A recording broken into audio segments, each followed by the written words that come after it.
Chers frères et sœurs, bonjour à toutes et à tous. Bienvenue à vous tous ici présents dans la salle, que vous soyez des habitués ou de passage, sentez-vous bien à l'aise avec nous. Bienvenue aux internautes qui vont nous rejoindre. En ce beau dimanche ensoleillé, j'espère que vous êtes dans la joie, comme David lorsqu'il proclame dans la Bible, dans le livre des Psaumes, « Je suis dans la joie quand on me dit, allons à la maison de l'Éternel ». Et je vous pose une question, êtes-vous dans la joie ce matin? Merci. En effet, les raisons d'être joyeux sont multiples. D'abord, c'est une très belle journée qui s'offre à nous aujourd'hui. Le dimanche n'est pas n'importe quel jour, c'est le jour du Seigneur. Le Seigneur s'est reposé le 7e jour et il nous propose également ce jour de repos. Ce n'est pas un jour anodin, puisque dans Genèse, il est écrit « Dieu bénit le 7e jour et le sanctifia, car en ce jour, il s'était reposé de toute l'œuvre qu'il avait créée. » Donc c'est un jour de bénédiction et aussi de sanctification. Ensuite, la liberté que nous avons de nous réunir sans crainte pour louer et adorer notre Seigneur. Et puis, n'oublions pas que nous venons à la rencontre de notre Seigneur en personne. En effet, là où 2 ou 3 sont rassemblés en mon nom, je suis au milieu d'eux. Voilà, donc vous voyez que c'est... Et puis, c'est pas tout. Aujourd'hui, c'est un jour de fête. C'est la fête des mamans, à qui je veux souhaiter une bonne fête des mères, mais j'en parlerai plus longuement plus tard. Alors, pour commencer notre culte, je vous invite à vous mettre debout pour un premier chant, un chant joyeux, et je vous invite à chanter de tout votre cœur.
Je vous invite à courber les têtes pour remettre le culte de ce dimanche matin entre les mains du Seigneur.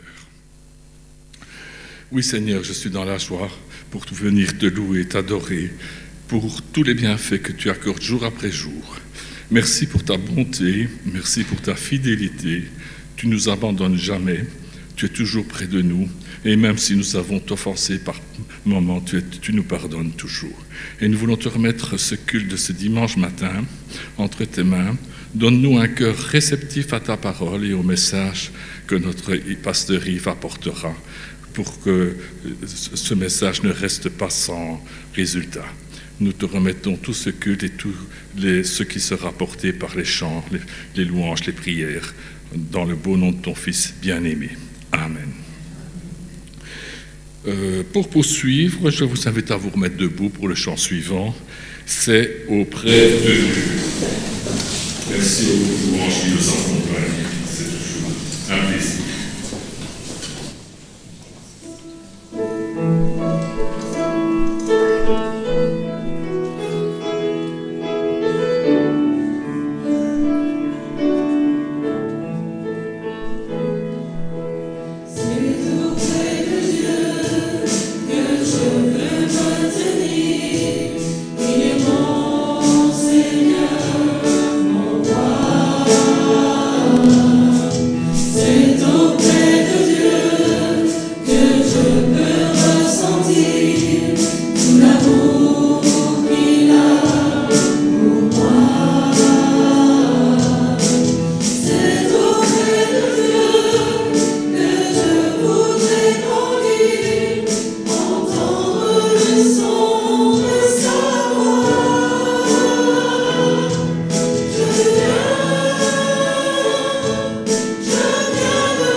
Aujourd'hui, comme je l'ai dit, c'est la fête des mamans et je me suis proposé de faire un petit discours en l'honneur des mamans. J'ai demandé à mes fils de lire le message pour leur maman, mais bon, ils sont timides, ils n'ont pas voulu. Donc, c'est moi qui dirai le message, le discours que j'ai préparé. Moi, c'est valable aussi pour les papas, malgré tout. Donc, chère maman, en ce jour si spécial, je prends la plume pour te dire à quel point tu es précieuse à mes yeux. Tu es la lumière qui illumine mes journées, la douceur qui apaise mes nuits et la force qui me pousse à avancer, même dans les moments difficiles. Depuis le premier souffle de ma vie, tu as été là, présente, aimante, dévouée. Tu as tissé avec patience et tendresse le fil de mon existence, m'offrant un amour inconditionnel qui ne connaît pas de limite. Tes gestes, aussi simples soient-ils, sont pour moi des trésors précieux, des preuves de ton amour infini. Tu es comme un jardin secret où chaque fleur raconte une histoire, chaque parfum évoque un souvenir, chaque couleur reflète ta beauté intérieure. Ta voix, douce mélodie, résonne en moi comme un chant rassurant, un rappel que je ne suis jamais seul. Je pense à toutes ces fois où tu as sacrifié ton bonheur pour le mien, à ces nuits où tu veillais sur mon sommeil, à ces sacrifices silencieux que tu as faits sans jamais te plaindre. Tu es la véritable héroïne de ma vie, celle qui, par sa patience et sa tendresse, m'a appris à aimer, à croire en moi, à espérer. Aujourd'hui, je veux que tu saches que tout ce que je suis, tout ce que je serai, je le dois à toi. Tu es mon modèle, mon refuge, mon étoile polaire dans l'obscurité. Je te remercie pour ton amour inébranlable, pour ta sagesse infinie, pour ta présence constante. En cette fête des mères, je souhaite que tu ressentes tout l'amour que je te porte, que chaque mot, chaque geste, chaque pensée soit un hommage à la merveilleuse femme que tu es. Que cette journée te comble de bonheur, de douceur et de reconnaissance, car tu le mérites amplement. Je t'aime plus que tout, maman. Tu es mon trésor, mon univers, ma raison d'être. Joyeuse fête des mères avec tout mon cœur. Voilà.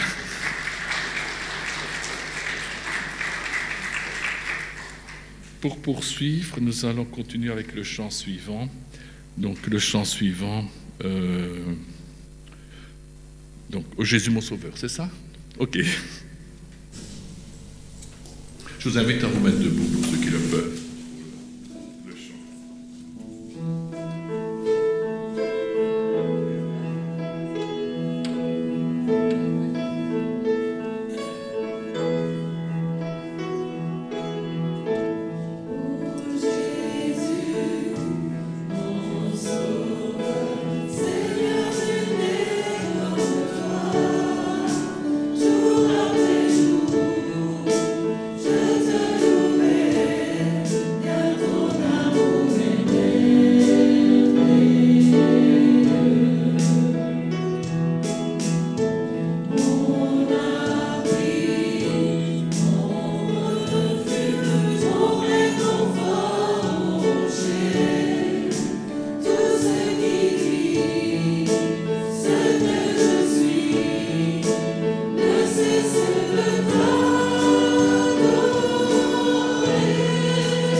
Donc dans la Bible aussi, on parle des mamans, et je vais vous lire quelques versets les concernant.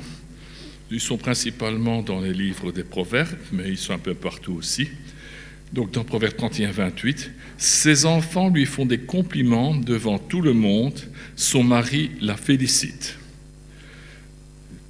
Dans Jean 16, 21, « Quand une femme va accoucher, c'est le moment pour elle de souffrir. Mais quand l'enfant est né, elle ne se souvient plus de sa souffrance. Elle est dans la joie parce qu'elle a mis un enfant au monde. » Psaume 139, 13, « C'est toi qui as créé ma conscience, c'est toi qui m'as tissé dans le ventre de ma mère. » Proverbe 31, 25, « Elle respire la force et la dignité, et elle regarde l'avenir avec confiance. » Proverbe 31, 26, « Elle parle avec sagesse, elle donne des enseignements avec bonté. » Proverbe 23, 25, « Donne cette joie à ton père et à ta mère, quelle danse de joie la femme qui t'a mis au monde. » Proverbe 1, 8, « Mon enfant, écoute les avertissements de ton père, ne repousse pas les enseignements de ta mère. » Et Exode 22, « Respecte ton père et ta mère, ainsi tu vivras longtemps dans le pays que moi, le Seigneur, je te donne. » Voilà quelques versets que je voulais mettre en honneur, les mamans. Je vous invite à vous mettre debout encore pour le chant suivant. C'est un chant qu'on a déjà chanté, qui n'est pas très connu, mais on va accompagner les musiciens fort. Okay.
Et je vais encore faire une fois mettre en honneur quelques femmes remarquables dans la Bible, puisque c'est la fête des mères. Ces femmes n'étaient certes pas parfaites, pourtant Dieu, dans son infinie miséricorde, les inscrivit dans son plan parfait visant à la naissance du Christ. En effet, elles sont issues de la généalogie de Jésus. C'est vrai que dans les généalogies, on dit toujours d'homme en homme, fils de Jacob, fils d'Abraham, etc. Je peux rarement les femmes, et donc je voulais les mettre en exergue. Elles sont ici donc de la généalogie de Jésus. Les leçons qu'elles nous enseignent sont tout aussi pertinentes aujourd'hui qu'elles le furent jadis, il y a des milliers d'années. Et je veux mettre en exergue 5 femmes. Tamar, une femme d'espoir. Rahab est une femme de foi. Ruth est une femme d'amour. Bathsheba est une femme qui reçut une grâce illimitée. Et Marie est une femme d'obéissance. J'en ai d'ailleurs fait la promotion des livres qui sont à la librairie.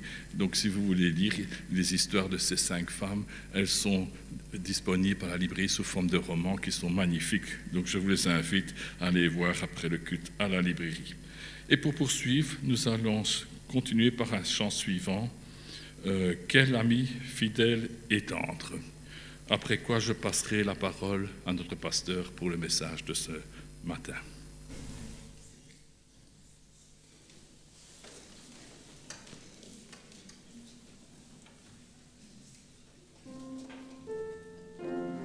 Jésus.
Chers frères et sœurs, bonjour. Nous souhaitons la bienvenue à ceux qui viennent nous rendre visite pour la première fois ici au Temple. Bienvenue également à nos auditeurs qui nous assistent sur Internet. Alors aujourd'hui est un dimanche un peu particulier, c'est la fête des mères. Alors ce n'est pas une ordonnance biblique, vous ne trouverez nulle part dans les fêtes de l'Éternel la fête des mamans, ni dans l'Ancien ni dans le Nouveau Testament, mais nous avons quand même là une belle occasion. L'Écriture nous dit « Honore ton père et ta mère ». Et c'est ce que nous voulons faire aujourd'hui en particulier vis-à-vis des mamans et vis-à-vis de nos sœurs en général, n'est-ce pas? Quand on parle de maman, souvent ce sont des images de tendresse qui nous viennent en tête. On pense avec une maman qui a son bébé dans les bras. L'image d'une maman évoque également toutes ces veillées pendant la nuit, quand papa dort et maman qui doit allaiter. Elle évoque aussi l'abnégation, le sacrifice et le combat aussi pour ses enfants. Il y a un adage qui dit qu'il n'y a pas plus redoutable qu'une ours à qui on a piqué ses petits. Il y a un petit peu ça aussi quand on parle de maman. On parle de force, on parle de courage, on parle de tendresse, on parle d'abnégation. Ainsi, chère maman, chères sœurs en général, chères épouses, nous voulons vous dire que nous vous aimons, nous voulons vous dire que nous vous chérissons et que nous vous bénissons de la part de Jésus-Christ. Alors ce matin, nous aurons alors un message de circonstance. Et le titre du message est « Les femmes sur la brèche ». Parce que la Bible parle des femmes. Il y a beaucoup d'épisodes. Notre frère Sacha ici a cité pas mal de femmes qui sont présentées comme des héroïnes de la foi, comme des femmes qui peuvent nous inspirer, nous aussi. Et j'ai à cœur de vous partager ici un épisode bien connu dans la Bible. Et je vous invite à me rejoindre dans le livre de l'Exode. Et nous allons lire au tout début du livre de l'Exode. Exode chapitre 1, et nous lirons à partir du verset 8. Exode chapitre 1, verset 8, et nous lirons jusqu'au verset 10 du chapitre 2. C'est une grosse section, je ne vous demande pas de connaître tout par cœur, mais juste de prendre connaissance de la situation auxquelles les femmes ont été confrontées dans ces circonstances-là. Exode chapitre 1, verset 8, et voici ce que nous lisons. Un nouveau roi parvint au pouvoir en Égypte, un roi qui n'avait pas connu Joseph. Il dit à son peuple, « Voilà que les Israélites forment un peuple plus nombreux et plus puissant que nous. Allons, montrons-nous habiles vis-à-vis de lui. Empêchons-le de devenir trop nombreux, car en cas de guerre, les Juifs se joindraient à nos ennemis pour nous combattre et sortir ensuite du pays. » On établit donc sur les Israélites des chefs de corvée afin de l'accabler de travaux pénibles. C'est ainsi qu'on construisit les villes de Pithom et Ramsès, destinées à servir d'entrepôt au Pharaon.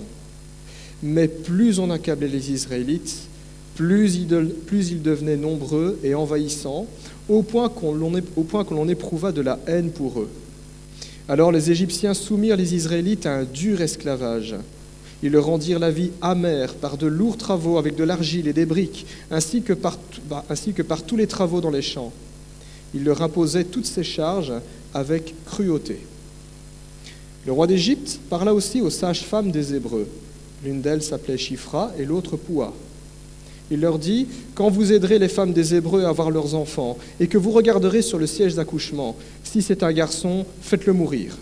Et si c'est une fille, laissez-la vivre. » Mais les sages-femmes avaient la crainte de Dieu et elles ne firent pas ce que leur avait dit le roi d'Égypte. Elles laissèrent vivre les enfants. Le roi d'Égypte convoqua les sages-femmes et leur dit, « Pourquoi avez-vous agi ainsi et avez-vous laissé vivre les enfants ?» Les sages-femmes répondirent au Pharaon, « C'est que les femmes des Hébreux ne sont pas comme les Égyptiennes. Elles sont vigoureuses et accouchent avant l'arrivée de la sage-femme. » Dieu fit du bien aux sages-femmes et le peuple devint nombreux et très puissant, parce que les sages-femmes avaient eu la crainte de Dieu. Dieu fit prospérer leur famille. Alors le Pharaon ordonna à tout son peuple, « Vous jetterez dans le fleuve tout garçon qui naîtra et vous laisserez vivre toutes les filles. » Chapitre 2. Un homme de la famille de Lévi avait pris pour femme une Lévite. Cette femme fut enceinte et mit au monde un fils. Elle vit qu'il était beau et elle le cacha pendant 3 mois. Lorsqu'elle ne put plus le garder caché, elle prit une caisse de jonc qu'elle enduisit de bitume et de pois, puis elle y mit l'enfant et le déposa parmi les roseaux sur la rive du fleuve.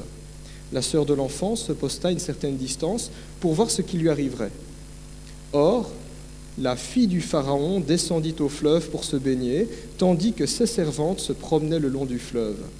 Elle vit la caisse au milieu des roseaux et envoya sa servante la prendre. Quand elle l'ouvrit, elle vit l'enfant. C'était un petit garçon qui pleurait.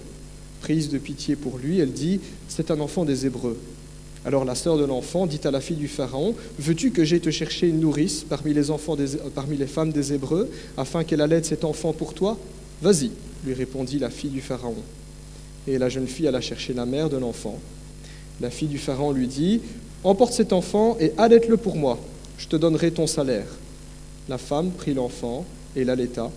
Quand il eut grandi, elle l'emmena à la fille du Pharaon, et il fut un fils pour elle. Elle l'appela Moïse, car, dit-elle, je l'ai retiré de l'eau. Amen. Jusque-là, la lecture. Je vous invite à prier. Nous voulons, notre Dieu, nous tourner vers toi, et nous voulons prêter une oreille attentive à ta parole. Seigneur, nous te remercions parce que tu es ce Dieu qui te révèle à nous, par le biais de la Bible, en Jésus-Christ, par ton Esprit. Et nous voulons te demander de conduire encore ces moments, que nous puissions comprendre l'enseignement, les promesses que tu veux nous donner. Seigneur, c'est sur ce que tu dis que nous voulons construire nos vies. Glorifie encore ton nom ainsi dans nos cœurs, dans le cœur de ton assemblée, dans le cœur de toutes ceux et celles qui répondent à ta parole par la foi et l'obéissance. Au nom de Jésus. Amen. Alors le passage que nous venons de lire raconte le début de l'histoire d'Israël. Pour ceux qui sont familiers de l'Ancien Testament, eh bien, quand on est dans la Genèse, c'est l'histoire d'une famille, c'est l'histoire d'Abraham, d'Isaac, de Jacob, ceux qu'on appelle les patriarches, l'ancêtre de la nation d'Israël. Mais quand on entre dans le livre de l'Exode, c'est un tout autre chapitre, un tout autre registre qui commence. On ne parle plus de l'histoire d'une famille, on parle de l'histoire d'une nation, le peuple d'Israël, qui existe encore aujourd'hui d'ailleurs. Et le début de l'histoire de ce peuple est marqué par l'oppression, comme on l'a lu ici, par la pauvreté, par l'esclavage, et même si le mot n'apparaît pas, par le génocide. Parce que c'est exactement ce dont il est question dans le chapitre 1 de l'Exode et dans le chapitre 2. C'est une tentative de génocide contre un peuple, précisément. Alors que ce jeudi, le 8 mai, nous avons célébré le 80e anniversaire de la fin de la Seconde Guerre mondiale, la lecture de ces textes de l'Exode nous rappelle les tristes événements dont l'Europe a été le théâtre. Les pogroms, la discrimination, l'antisémitisme, les camps de la mort, le travail forcé contre les Juifs. Et quand on regarde ce qui s'est passé au XXe siècle en Europe, c'est pas nouveau. C'est pas nouveau. C'est pas la première fois qu'on s'en est pris aux Juifs et qu'on a essayé de les exterminer. Quand on parle de génocide ici, bien la Bible nous montre précisément que l'attention est centrée sur la maternité. On veut empêcher le peuple de se multiplier. On veut attaquer les naissances, on veut attaquer les enfants. Mais comme dans toute période sombre de l'histoire, on trouve aussi des héros. Dans nos villes, on a tous ces monuments à nos héros, Première Guerre mondiale, Deuxième Guerre mondiale. Il y a des noms également des résistants. Pour les Juifs, on parle aussi de justes parmi les nations. Ce sont ceux qui n'ont pas collaboré, qui ont caché des Juifs, qui ont sauvé des vies. Ce sont des personnes dont l'intégrité, la foi, il faut le dire aussi, le courage, les ont poussés à agir au péril de leur vie pour faire ce qui est juste. Pas faire ce qui est facile, faire ce qui est juste. Et faire ce qui est juste est toujours un choix. Le choix de le faire ou le choix de ne pas le faire et de se débiner.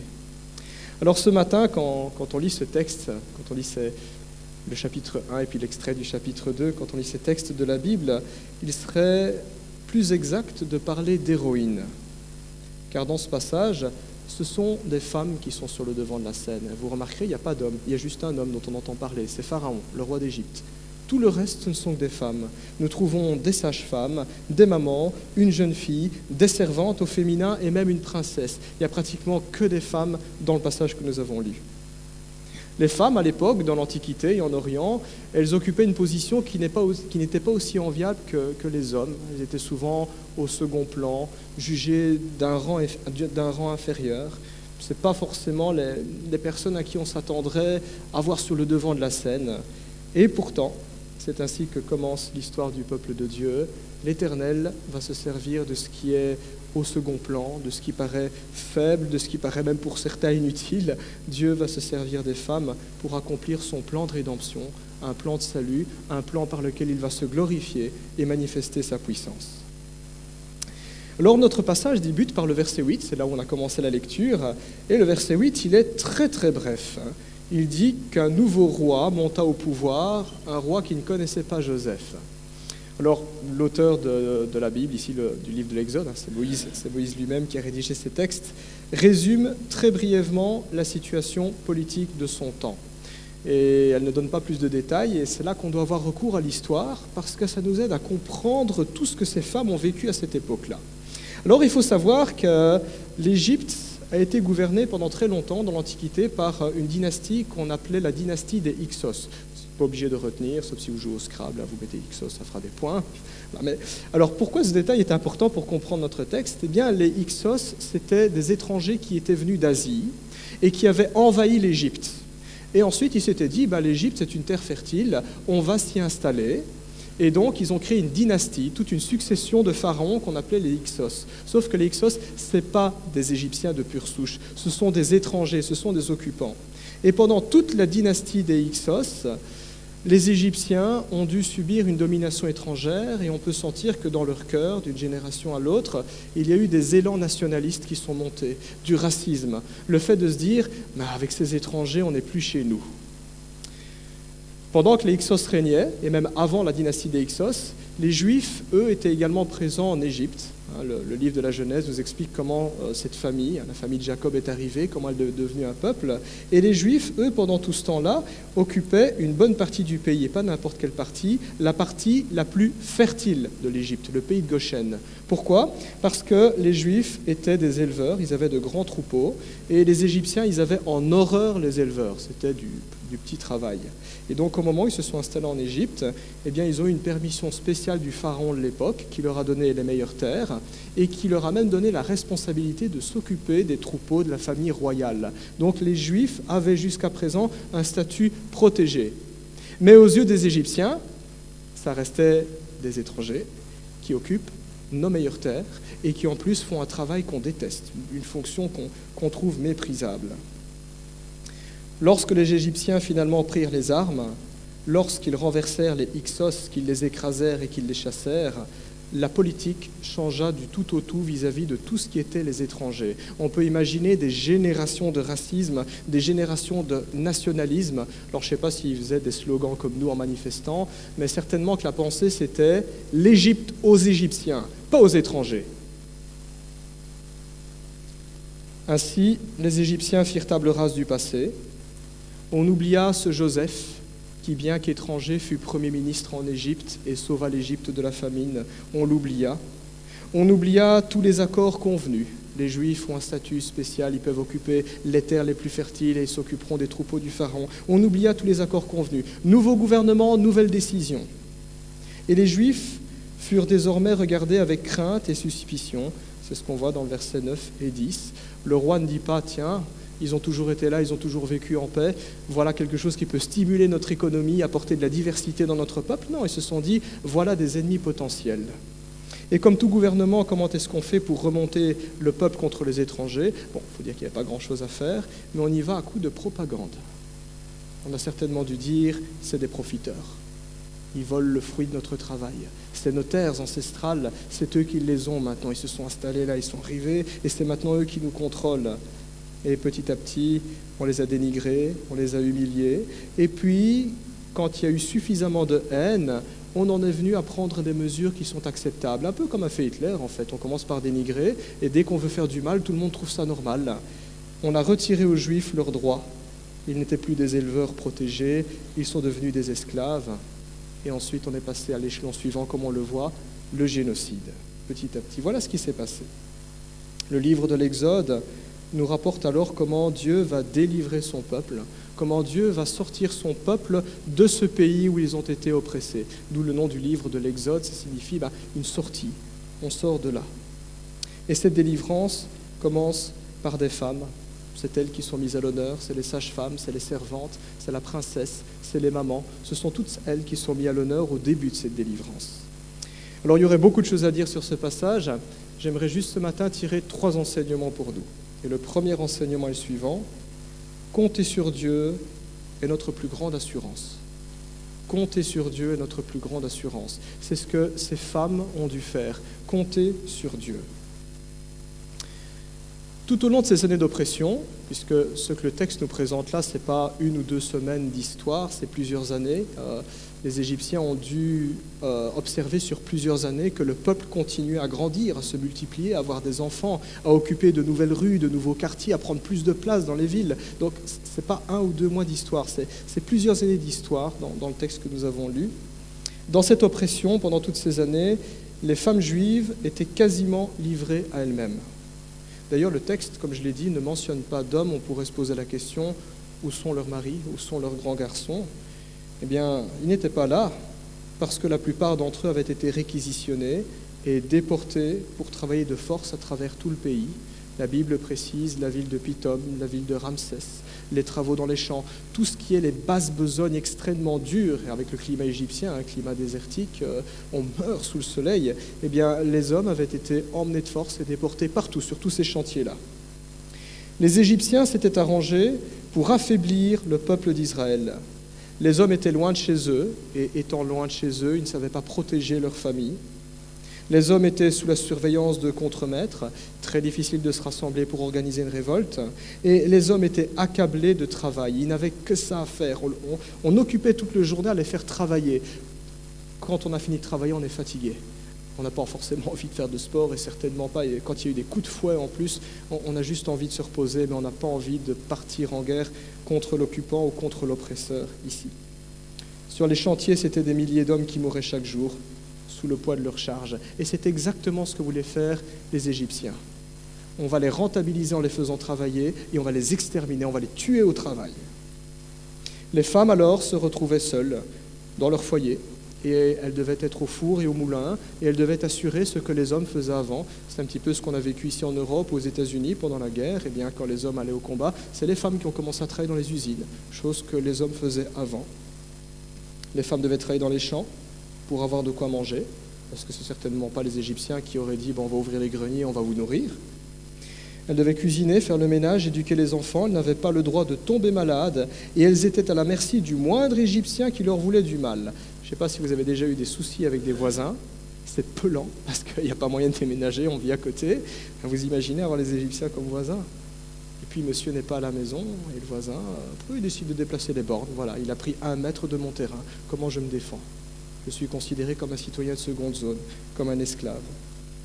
Le texte dépeint en fait des femmes en détresse et des femmes qui ne peuvent pas compter sur le soutien de leur mari, parce que monsieur n'est pas là, parce que monsieur est empêché. Et quand on réfléchit à cette situation, c'est quelque chose qui se vérifie encore aujourd'hui dans certains foyers, parfois même dans nos églises. Peut-être pas dans des proportions si dramatiques, on ne risque pas un génocide, bien sûr, mais une situation qui peut faire souffrir une femme de se dire « il n'y a pas d'homme, monsieur n'est pas là ». Nous pensons aux femmes qui aspirent au mariage, aux femmes qui aspirent à pouvoir se placer sous une bonne aile, sous l'aile d'un époux, à trouver un partenaire de vie sur qui compter, juste un vis-à-vis avec qui partager les joies et les peines, et qui, faute de trouver, souffre. L'homme n'est pas là. Pour celles qui sont dans ce cas, nous aimerions simplement rappeler que l'amour de Dieu n'a pas tari pour vous. Dieu ne vous a pas oublié, que le découragement ne gagne pas votre cœur, et ne vous laissez pas noyer par vos aspirations au point d'oublier Dieu, mais comme le dit l'Écriture, faites de l'Éternel vos délices, et il donnera ce que votre cœur désire. Dieu nous comble toujours si on le met à la première place. Il y a d'autres épouses dont le mari est démissionnaire. Vous savez, démissionner, c'est quand on dit au patron « je m'en vais, je ne veux plus travailler ». Malheureusement, il y a des mamans, il y a des épouses qui sont dans ce cas-là.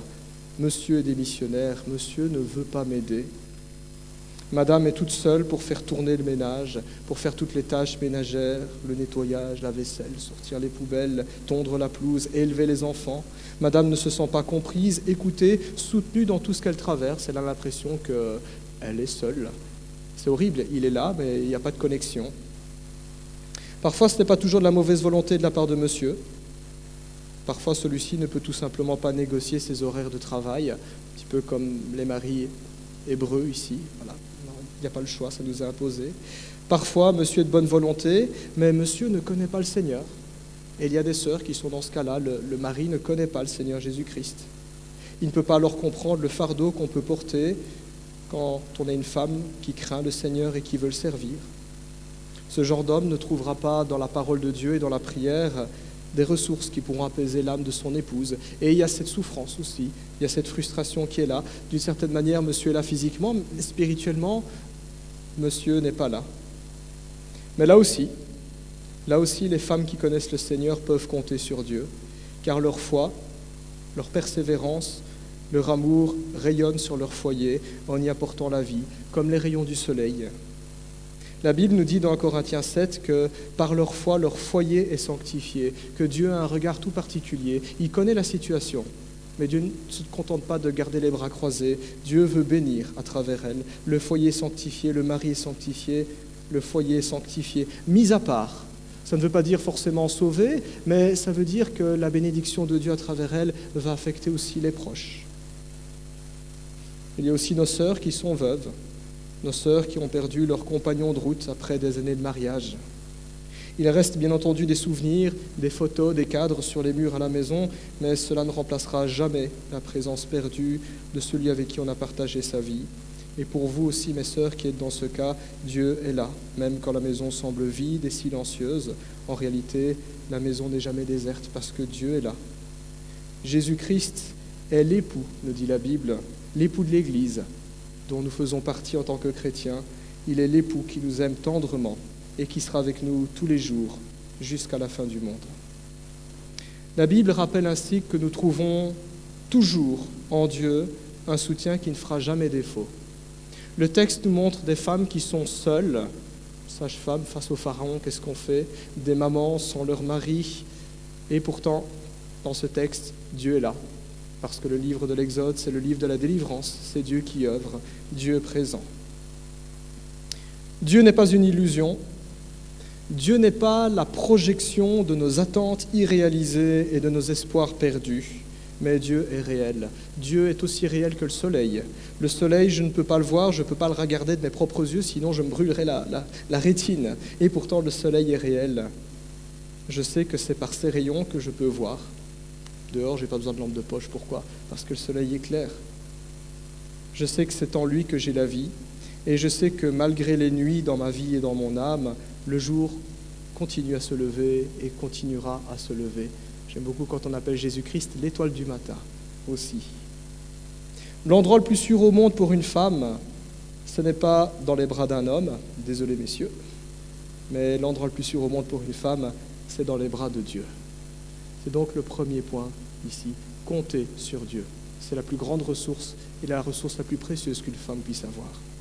Deuxième enseignement qu'on peut tirer de ce texte, choisir de s'appuyer sur les promesses de Dieu. Choisir de s'appuyer sur les promesses de Dieu. Et parfois, il faut nous battre. Il faut nous battre pour nous dire, c'est ce choix-là et je m'y tiens. Plusieurs siècles avant les événements que nous avons lus ici dans la Bible, quand le peuple d'Israël n'existait pas encore, bien avant qu'il s'installe en Égypte d'ailleurs, Dieu avait appelé un vieil homme. C'est dans Genèse chapitre 12. Et ce vieil homme, c'est Abraham. Abraham qui est l'ancêtre de la nation juive et qui est même le père de tous les croyants, même le père spirituel de nous les chrétiens. Et contre toute attente, Dieu va lui faire une promesse. Dieu lui promettra d'avoir des enfants. Quand il a été appelé, si j'ai bonne souvenance, Abraham avait 75 ans quand même. Dire à un monsieur de 75 ans, tu vas avoir des enfants, c'est un peu bizarre. Dieu lui dit même que ses enfants, ses petits-enfants, ses arrière-petits-enfants deviendraient un peuple aussi nombreux que les grains de sable au bord de la mer et que les étoiles du ciel. Abraham avait tellement du mal à appréhender ça et Dieu lui dit, compte les étoiles du ciel et il dira, je n'y arrive pas. Et Dieu dit, tes descendants sont plus nombreux. Regarde le sable au bord de la mer, encore plus nombreux. Dieu alla encore plus loin et lui dit que sa descendance formerait un peuple qui serait une source de bénédiction pour toutes les nations de la terre. Ça, c'est le plan de Dieu. Ça, c'est la promesse de Dieu pour cet homme-là. Il va bénir quiconque croit en lui. Et cette bénédiction, elle doit se propager par Abraham. Et puis, cette bénédiction va se propager par tous ceux qui vont descendre de lui. Puis, par Israël en particulier. Et nous, aujourd'hui, qui sommes chrétiens, quand on ouvre nos Bibles, eh bien, nous savons que c'est par le Messie d'Israël, par Jésus-Christ, que nous sommes bénis. C'est là. Mais pour l'heure, le Messie n'est pas encore là.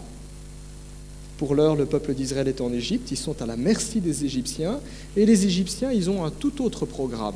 Le programme de l'Égypte, ce n'est pas la bénédiction, ce n'est pas la vie, Le programme de l'Égypte, c'est le génocide. Et le génocide équivaut à la fin des promesses de Dieu. On coupe la descendance. On empêche ce peuple de continuer à exister dans l'histoire. C'est la fin de la bénédiction. C'est une attaque contre la promesse de Dieu, une attaque contre sa parole. Quand on réfléchit à cela, eh bien, on découvre que derrière tous ces enjeux politiques, derrière la dynastie des Hyksos, derrière les élans nationalistes, derrière le génocide, derrière tous ces enjeux politiques, se cachent en réalité des enjeux qui sont hautement spirituels et qui nous concernent tous.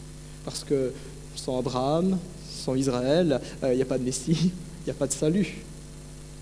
C'est le diable qui en réalité excite la cruauté des Égyptiens pour contrecarrer les plans de Dieu. Voilà ce que nous voyons. Comme dans une partie d'échecs, chacun déploie ses pions sur l'échiquier et les fait avancer case par case.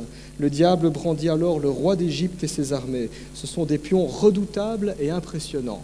Voilà, on sort directement ça. Voilà les pions que je sors. L'Éternel, quant à lui, déploie une armée de femmes, des esclaves qui plus est.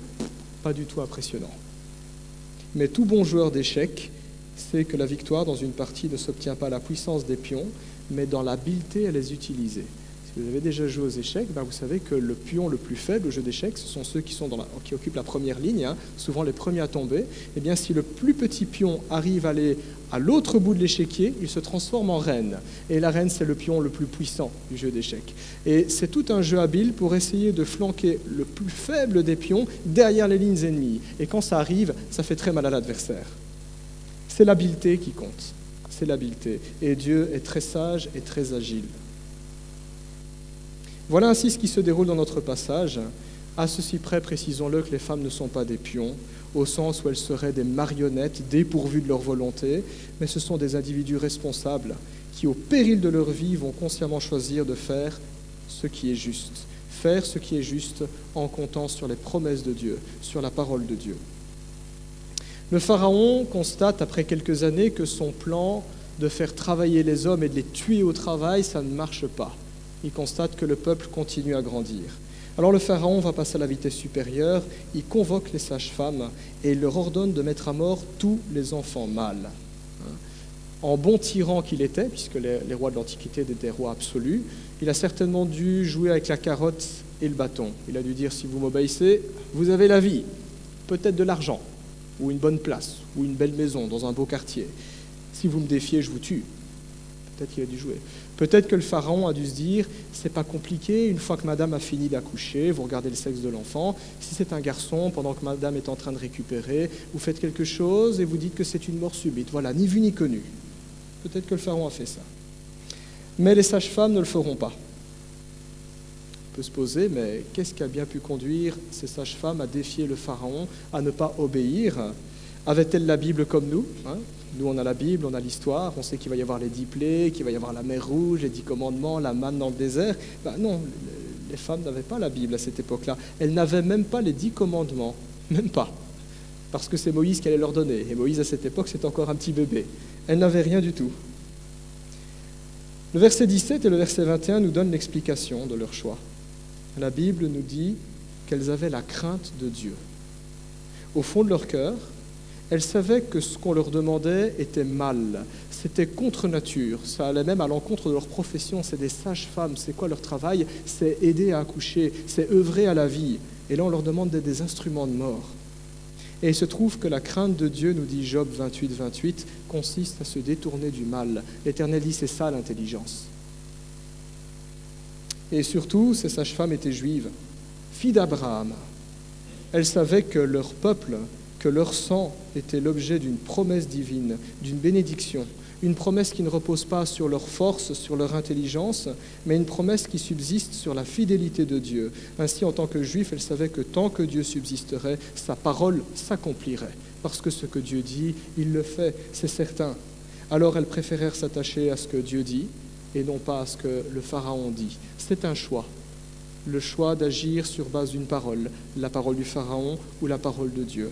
S'attacher à la promesse de Dieu. Il en sera de même pour Jochébed, la mère de Moïse. C'est par la foi, nous dit Hébreux 11, qu'elle n'a pas craint l'ordre du Pharaon, mais qu'elle a pris ses dispositions pour sauver son fils. Elle s'est opposée à un tyran, un adversaire beaucoup plus fort qu'elle. Elle l'a fait avec les faibles forces qu'elle avait, les petits moyens qu'elle avait, et elle l'a remporté. Et la clé de ce combat ne fut pas sa force, son habileté, son intelligence, parce qu'elle, ce qu'elle voulait faire, c'était cacher mon enfant. Or, son enfant était trouvé. Mais la clé de cette victoire fut dans la fidélité de Dieu, dans le fait de demeurer dans sa parole. C'est par la foi qu'elle a fait ça. Frères et sœurs, nous devons ainsi être conscients que l'Éternel a un regard tout particulier sur nos enfants.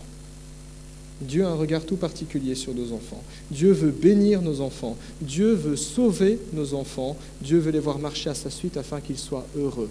Et nous voyons cela dans les évangiles. Le Messie dira « Laissez venir à moi les petits-enfants, ne les en empêchez pas, car le royaume de Dieu est pour ceux qui leur ressemblent. » Dieu a un regard particulier sur nos enfants. Le diable aussi a un regard particulier sur nos enfants. C'est le regard d'une bête sauvage cherchant qui il va dévorer.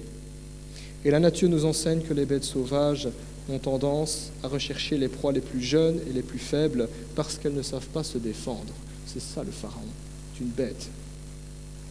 À l'instar des sages-femmes et de la mère de Moïse, nous devons être prêts à opposer une farouche résistance à tout ce qui se dresse contre les promesses de Dieu, contre sa parole, à tout ce qui vise ainsi nos enfants en particulier. Et ce genre de danger ne manque pas dans notre société, dans le discours aujourd'hui, par rapport aux questions d'éducation, par rapport aux questions éthiques aussi, par rapport aux valeurs qu'on veut transmettre.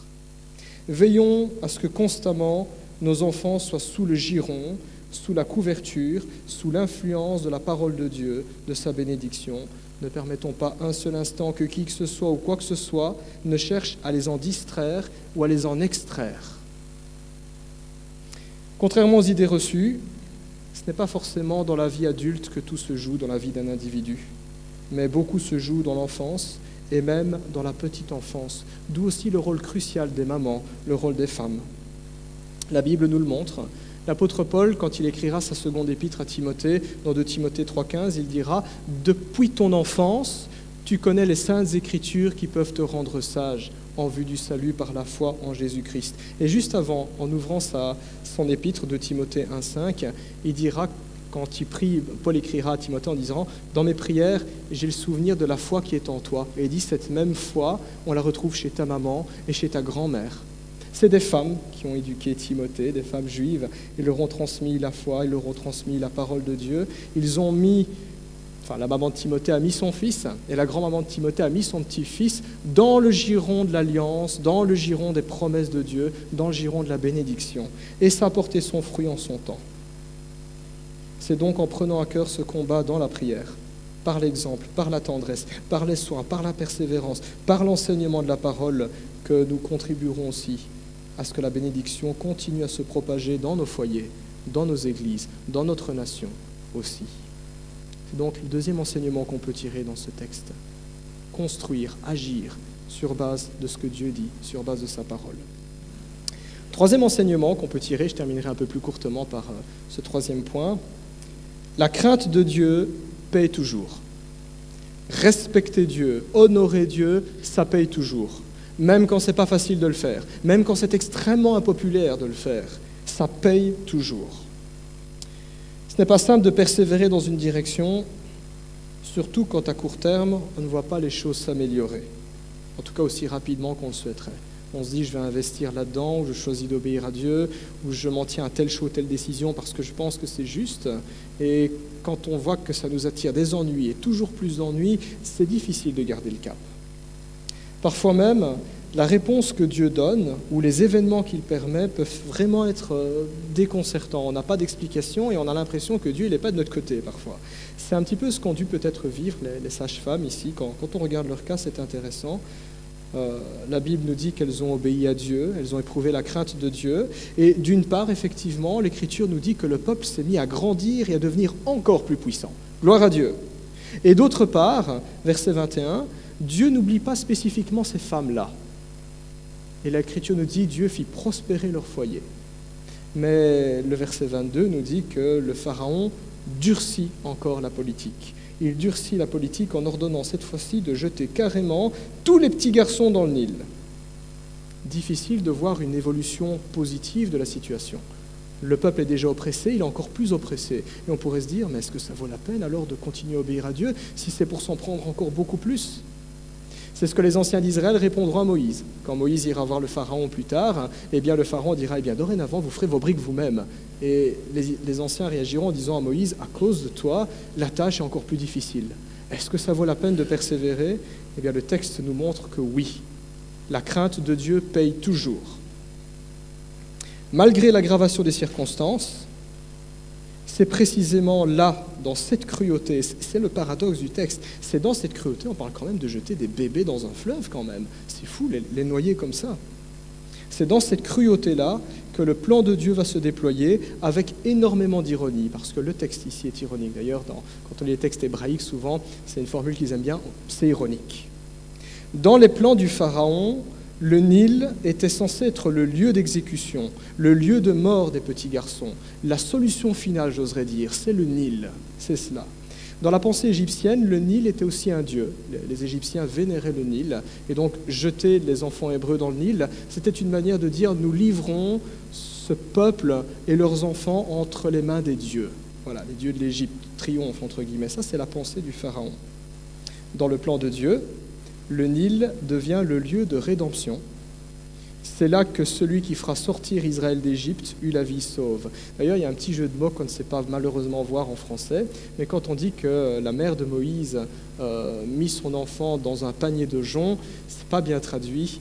En français, littéralement, c'est le même mot qui est employé pour parler de l'arche de Noé, et Moïse fut déposé dans une arche. Ce n'est pas par hasard qu'on l'appelait Moïse, sauvé des eaux aussi. Il y a ce petit parallèle où celui qui est appelé par Dieu pour avoir un rôle de salut, de rédemption, un libérateur, est sauvé dans une arche, en quelque sorte. Voilà un petit clin d'œil ici dans les textes hébraïques. Ici, parfois c'est utile, les langues bibliques. Voilà un petit peu ce qui se passe. Double ironie aussi, parce que celui qui est issu d'une famille d'esclaves, Moïse, se trouve adopté par la fille du Pharaon. C'est quand même ironique, hein. On peut dire que le Pharaon est par adoption son grand-père, alors. Triple ironie, parce que sa mère est embauchée aux frais de la couronne comme nourrice. C'est ce qui se passe dans le texte. Mais la fin de l'histoire est encore plus ironique. C'est le point final de Dieu. Moïse, le garçon condamné à la noyade par le Pharaon, mais qui fut sauvé des eaux par sa fille, comme l'indique son prénom, verra 80 ans plus tard de ses propres yeux les armées du Pharaon, symbole de sa puissance et de sa royauté, noyées dans la mer Rouge. Ça, c'est l'ironie de Dieu.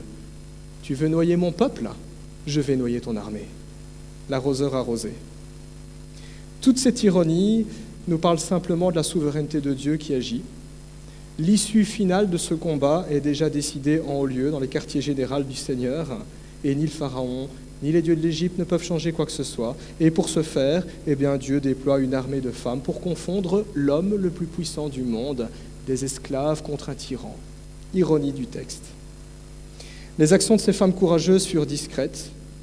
Elles n'étaient pas à la tête d'une armée, elles n'étaient pas à la tête d'une organisation internationale, ce n'étaient pas des gens qui avaient fait des hautes études ou quoi que ce soit. L'action est discrète mais décisive, et cette action a tracé la voie à la venue d'un libérateur, Moïse, et même beaucoup plus tard à celui que nous appelons le Messie. Ces femmes se sont exactement comportées, un petit peu comme fera beaucoup plus tard Marie, Marie la mère du Seigneur. Elle dira à l'ange Gabriel, « Je suis la servante du Seigneur, qu'il en soit fait selon ta parole. » Ainsi, chère maman et chère sœur, votre fidélité à Dieu, votre dévouement envers l'Éternel, votre dévouement envers les vôtres, votre persévérance ne sont pas vains. Ça paye et ça payera. Ce sont autant de moyens par lesquels Dieu agit encore aujourd'hui pour déverser la bénédiction, pour apporter le salut, pour changer la vie des autres, pour agir d'une manière dont on ne peut pas imaginer. Et parfois, on ne voit pas les fruits immédiatement, mais le Seigneur sait, le Seigneur voit. Salomon, l'homme le plus sage de l'histoire de l'humanité, a écrit ceci dans Ecclésiaste chapitre 11, verset 1. Il écrit « Sème ton pain à la surface de l'eau et il te reviendra ». Il y a un petit peu cette idée que tout ce que tu fais pour le Seigneur, tout ce que tu fais en comptant sur lui, ça rapportera à un moment donné. C'est un petit clin d'œil pour dire c'est comme le cycle de l'eau. C'est peut-être long, mais ça va te revenir d'une manière ou d'une autre. Et pourquoi ça va nous revenir ? Parce que notre Dieu n'est pas injuste pour oublier l'ouvrage de notre amour. C'est ce que nous dit Hébreux chapitre 6, verset 10. Dieu n'est pas injuste. Il voit ce qu'on fait par amour. Il voit ce qu'on fait en comptant sur lui. Même quand c'est difficile, même si ça ne porte pas de fruits tout de suite, Dieu n'est pas injuste. Et d'une manière ou d'une autre, il se souviendra de nous, comme il s'est souvenu de la fidélité des sages-femmes pendant toutes ces années, tout comme il a récompensé la compassion et l'audace d'une maman, Jochébed, la mère de Moïse, et les soins également de Myriam, sa sœur, qui était là, au bon endroit, au bon moment. Ce n'est pas un hasard, c'était la volonté de Dieu, c'était sa main. Quand nous parlons des interventions les plus glorieuses de Dieu dans l'Ancien Testament, nous pensons souvent à des champs de bataille où des hommes s'affrontent à coups de lance et d'épée. On se dit, voilà les héros, pour eux les monuments, pour eux les stèles. Nous voyons souvent les grands personnages de la Bible, comme les rois et les prophètes, s'exclamant avec assurance devant des milliers de personnes réunies devant eux. Mais ce texte nous montre que Dieu n'est pas que sur les champs de bataille ou dans les grandes assemblées politiques. Dieu se trouve là aussi dans les foyers, Dieu se trouve aussi au milieu de nos sœurs, là au milieu de son peuple. Et c'est particulièrement vrai quand celui-ci crie à lui, quand celui-ci est dans la détresse, quand celui-ci n'a pas d'autre recours que Dieu lui-même. De grandes batailles sont ainsi remportées dans le cœur des femmes qui sont attachées à Dieu. Dans le secret de leurs prières, de grands mouvements sont actionnés. Dans les conseils judicieux qui sont prodigués et écoutés, des vies sont transformées. Dans des actions qui mêlent courage et compassion, dans les soins constants et dans l'amour quotidien envers ceux qu'elles aiment. Dieu fait la différence. Là aussi, il y a des héroïnes. Là aussi, il y a des actions aussi décisives que celles sur les champs de bataille. Puisse ainsi, Seigneur, richement bénir nos épouses, nos mamans et nos sœurs, afin qu'au travers d'elles, nous soyons bénis et qu'ensemble, nous glorifions le Seigneur. Amen. Je vous invite à prier. Notre Dieu, nous voulons te dire merci encore pour ta parole. Seigneur, merci parce que tu nous replaces devant cette réalité. Tu es le Dieu souverain, le Dieu qui agit dans toutes circonstances, le Dieu qui ne nous oublie pas, le Dieu qui nous donne la force de tenir bon, même quand nous devons avancer à contre-courant. En ce jour de la fête des mères, nous voulons considérer, Seigneur Dieu, ta parole, la manière extraordinaire dont tu t'es servi de femme par le passé. Et nous voulons aussi considérer le fait qu'encore aujourd'hui, tu continues de te glorifier dans la vie de nos sœurs. Alors Seigneur, nous voulons les bénir, les traiter avec respect, leur exprimer tout notre amour et te demander de les fortifier. Merci Seigneur pour toutes les femmes fortes dans l'Église. Merci pour toutes les femmes fortes qui aiment leur mari, qui aiment leurs enfants, qui t'aiment, qui s'attachent à toi, bon gré mal gré. Nous te demandons Seigneur de les bénir, de les fortifier, de les oindre d'une double portion de ton esprit, leur accordant force, amour et sagesse. Seigneur, merci parce que tu nous rappelles encore ta bonté, ta fidélité et ta puissance. Au nom de Jésus. Amen.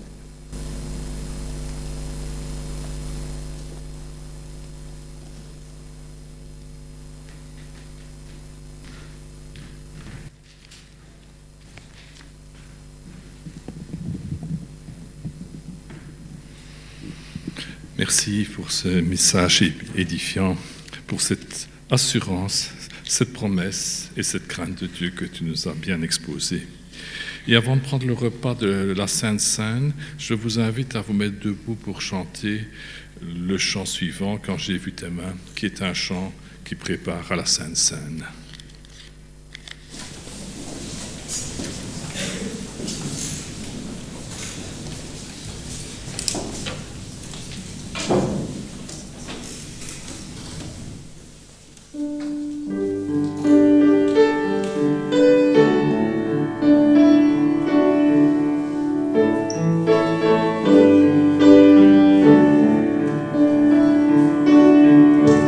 Quand j'ai vu tes mains,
Oui, ce chant nous prépare au repas de Sainte-Seine qui nous rappelle son immense sacrifice.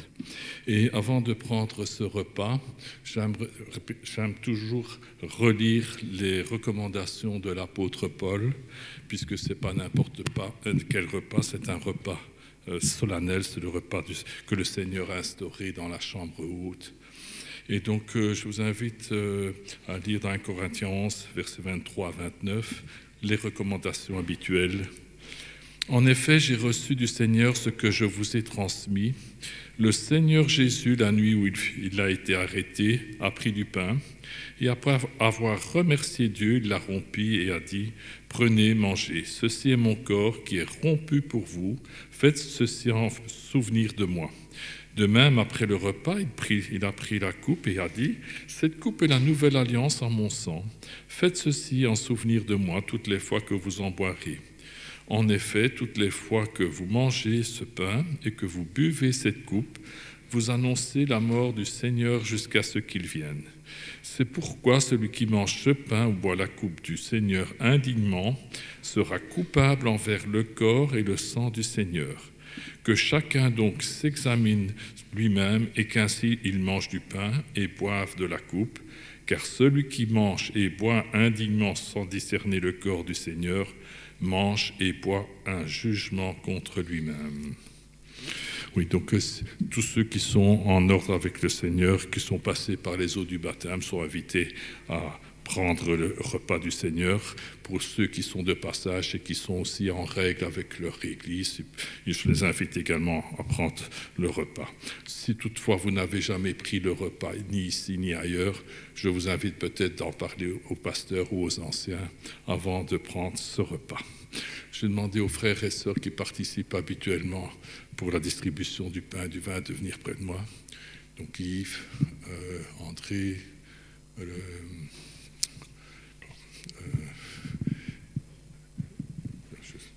me dis un peu les noms. Oui, il y a Durand, je ne l'ai pas vu. Oui, Durand, tu viens. Pardon. David aussi. Oh, oui. M'excuse, je suis dit, dans les noms, je ne suis pas. J'ai trop de noms dans la tête pour pouvoir les dire. Il y a Paul. Il y a Paul aussi. Tu viens aussi.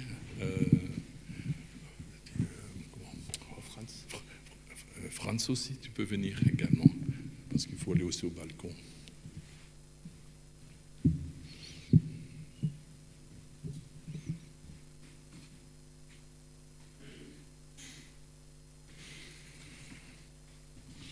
Je vous invite à courber les têtes pour remettre le repas du Seigneur entre ses mains.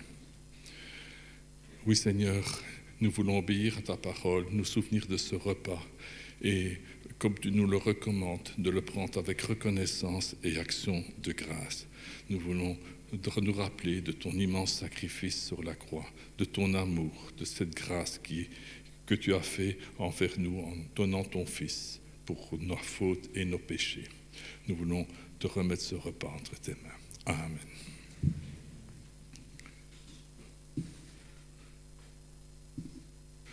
Oui, avant la distribution, je demanderai à un frère peut-être pour prier pour le pain et un autre pour le vin. Franz. Oui. Franz pour le pain et pour le vin. Seigneur, ce matin, nous voulons vraiment te rendre grâce et honneur parce que tu nous as accordé le pardon. Merci pour le pain. Il symbolise ton corps que tu as livré sur la croix. Béni sois-tu, Père. Amen. Amen.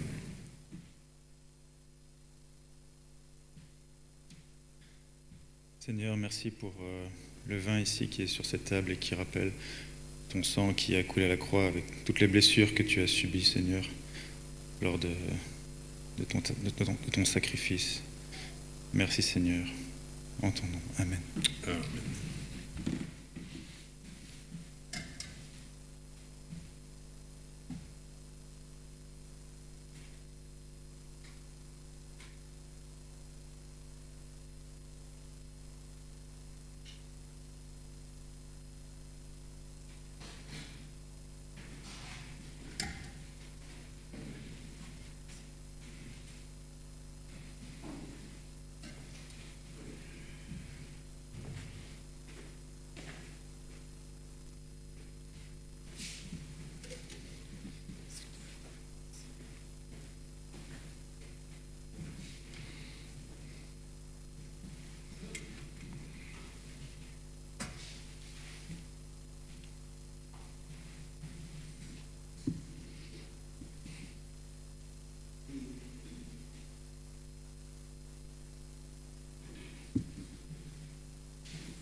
Béni soit Dieu, le Père de notre Seigneur Jésus-Christ, qui selon sa grande miséricorde nous a régénérés pour une espérance vivante par la résurrection de Jésus-Christ d'entre les morts, pour un héritage qui ne peut ni corrompre, ni souiller, ni flétrir, lequel vous est réservé dans les cieux, à vous qui, par la puissance de Dieu, êtes gardés par la foi pour le salut, prêt à être révélé dans les derniers temps.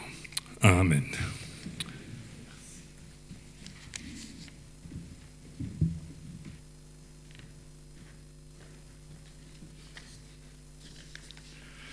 Voilà, notre culte approche petit à petit de la fin.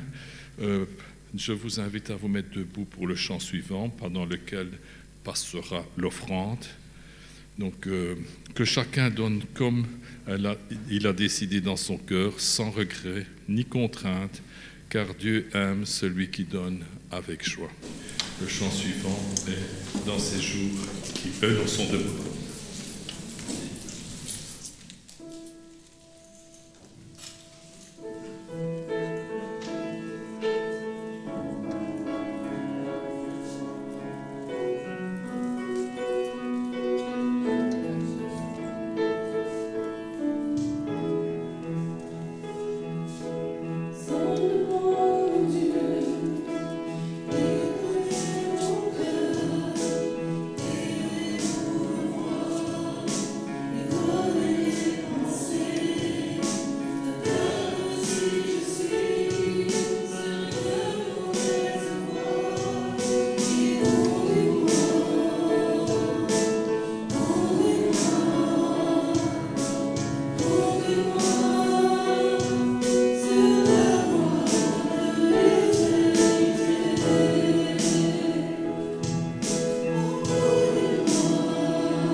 Oui, je demanderai à notre rentrée de prier pour l'offrande, pour la remettre entre les mains du Seigneur. Oui, Seigneur, notre Dieu, nous voulons te louer, te bénir pour ta fidélité à notre égard, pour tes bontés qui se multiplient envers nous jour après jour, Seigneur. Et Ce matin, nous voulons t'apporter cette offrande, te demandant de la sanctifier, de la bénir pour qu'elle puisse servir à la propagation de l'Évangile dans notre pays et dans le monde, Seigneur. Qu'elle puisse aussi soulager la misère au travers de l'œuvre missionnaire, Seigneur. Au nom du Seigneur Jésus, Amen. Amen. Avant de clôturer, je vais donner quelques annonces. Peut-être elles vont arriver sur l'écran. Il n'y a pas beaucoup d'annonces à donner. Donc, mardi, 19h30, réunion de prière. Samedi, 9h, il y a le rendez-vous Copains des Bois plus ados. Il y a toute une organisation, il fallait s'inscrire. Donc, je pense que tout le monde est au courant. Il paraît qu'il y a déjà plus de 30 inscriptions, hein, je pense que tu m'as dit. Hein. Dimanche prochain, notre culte comme d'habitude, bien sûr. Alors, les informations habituelles, elles sont aussi mises dans les valves, dans le hall. Le cycle de formation biblique pour les 17 à 35 ans, l'affiche est mise dans le hall. Je rappelle notre assemblée générale des membres de l'Église, le 25 mai à 15h, très important. La présence est importante pour cette réunion. Ceux qui n'ont pas reçu éventuellement les informations, ils peuvent le demander à Yves pour avoir une copie de cette réunion d'assemblée ou par mail, ils le recevront. Et alors, comme toujours, j'ai parlé de la garderie. Il y a un appel volontaire pour la garderie parce qu'il manque des bras pour le nombre d'enfants qui sont présents à la garderie. Tant mieux, c'est une bonne chose pour l'Église. Et pour clôturer notre culte, je vous invite pour le chant final à chanter dans ces jours qui viennent. Et j'invite à vous mettre debout pour ce culte, pour la fin de ce culte.